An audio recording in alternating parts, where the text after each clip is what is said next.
Bismillahirrahmanirrahim. Assalamu alaikum. I am Misbah from OFLS School, Islamabad, F11 3. Now I start the lesson of Urdu. किताब कारवाने उर्दू बराए जमात। हमारा आज का उन्वान है चांद की सैर की मुश्किल अल्फाज की पढ़ाई, सफ़ा नंबर 146। बुलाती, आपने इसका तोड़ कैसे करना है? बे प्लस लाम प्लस अलिफ प्लस ते प्लस छोटी ये। आपने इस तरह जितने भी मैं आपको मुश्किल अल्फाज अंडरलाइन करवा रही हूँ, उनकी पढ़ाई करवा रही हूँ, आपने उनको तोड़ के साथ लिखना है।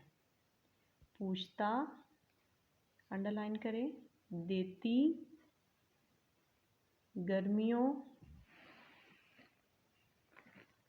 अगले पेज पे देखें, जगमगा, परियां, अचानक, चाहता। आइए अब इसकी मिलके पढ़ाई करते हैं।